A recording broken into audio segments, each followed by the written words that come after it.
जय हिंद दोस्तों, स्वागत है आपका विद्याधाम चैनल में। दोस्तों, आज हम सुप्रीम कोर्ट के उस अहम फैसले की बात करेंगे जिसमें एक पीड़ित को 20 से 25 साल तक निचली अदालतों से लेकर ऊपरी अदालतों तक भटकना पड़ा और उसके बावजूद सरकार उसके खिलाफ सुप्रीम कोर्ट तक चली जाती है। यह समझना बहुत जरूरी है कि किस तरीके से ज्ञान के अभाव में, दूसरों के प्रभाव में गलत फैसले किए जाते हैं। कई बार सरकारें अधिकारियों से गलत करवा देती हैं, कई बार अधिकारी खुद किसी प्रभाव में आकर गलत निर्णय ले लेते हैं और आखिरकार भुगतना किसी और को पड़ता है।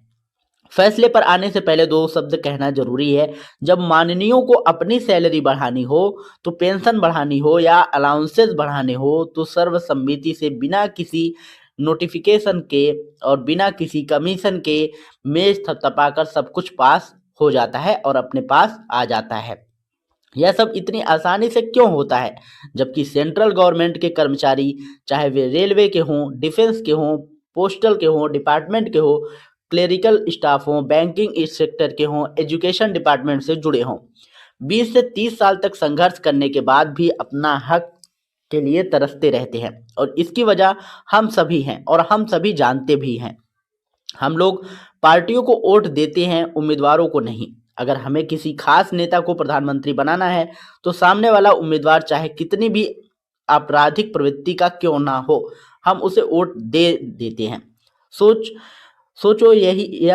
यह होती है कि जब ये लोग जीतेंगे तभी तो ऊपर वाला नेता प्रधानमंत्री बनेगा। यही सोच उल्टी भी लागू होती है।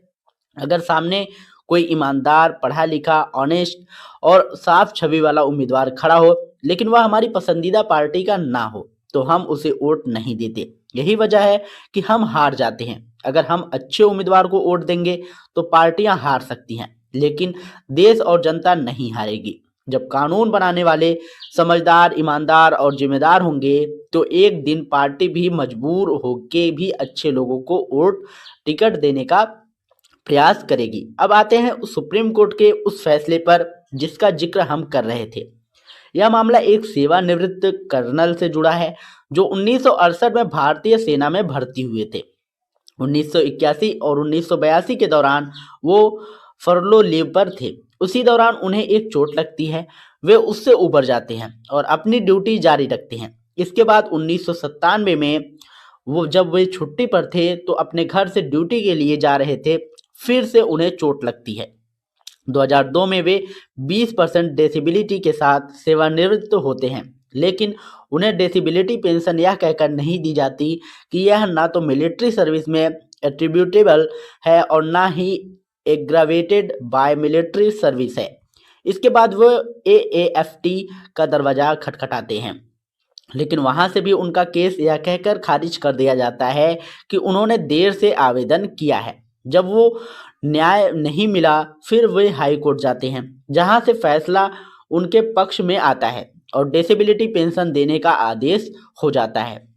लेकिन इसके बावजूद सरकार और सेना दोनों हाई कोर्ट के फैसले के खिलाफ सुप्रीम कोर्ट चली जाती हैं। वहां भी पूरे 340 दिन की देरी से, जबकि SLP दाखिल करने की समय सीमा सिर्फ 90 दिन होती है। सुप्रीम कोर्ट में उनकी SLP डाली जाती है, जिसे पहले देरी के कारण खारिज कर दिया जाता है।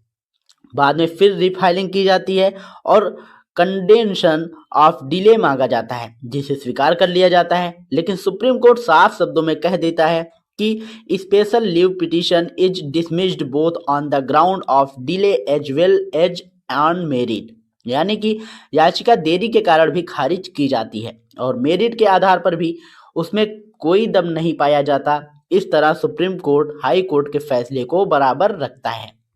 अब देखिए, हाई कोर्ट का आदेश क्या था। हाई कोर्ट ने 27 जनवरी 2014 को आदेश को रद्द करते हुए निर्देश दिया कि संबंधित विभाग डिसेबिलिटी पेंशन की गणना करे और आदेश की कॉपी मिलने के 3 महीने के भीतर सभी आवश्यक लाभ प्रदान करे। साथ ही यह भी कहा गया कि याचिकाकर्ता को कोर्ट में केस दायर करने की तारीख से 3 साल पूर्व तक एरियर दिया जाएगा। अब सबसे बड़ी विडंबनाएं देखिए, सुप्रीम कोर्ट का यह आदेश 11 दिसंबर 2025 का है। कर्नल साहब 2002 में रिटायर हुए थे, यानी यह यानी उन्हें अपना हक पाने के लिए पूरे 23 साल तक का संघर्ष करना पड़ा। सोचिए, जिसने अपनी जवानी के 30 से 35 साल देश की सीमाओं की रक्षा में लगा दिए, उसे अपनी वैध पेंशन पाने के लिए 23 साल अदालतों के चक्कर काटने पड़े। क्या यही न्याय है? यह सब क्यों हुआ?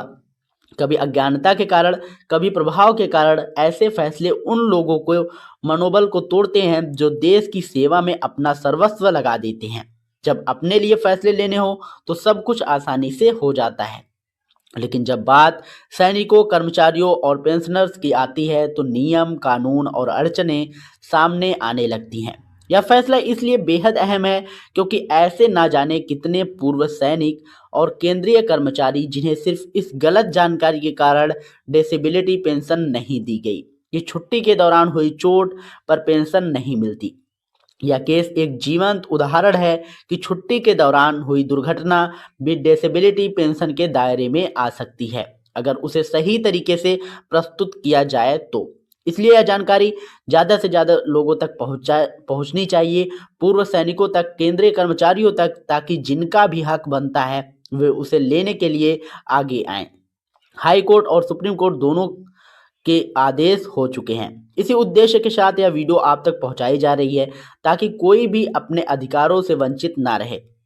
दोस्तों, अगर आप लोगों को ये जानकारी पसंद आई हो तो वीडियो को लाइक करिएगा, शेयर करिएगा, और यदि चैनल पर पहली बार आए हो तो चैनल को सब्सक्राइब करके बेल आइकन जरूर दबाइएगा। मिलते हैं नई वीडियो में नई अपडेट के साथ, तब तक के लिए जय हिंद, जय भारत।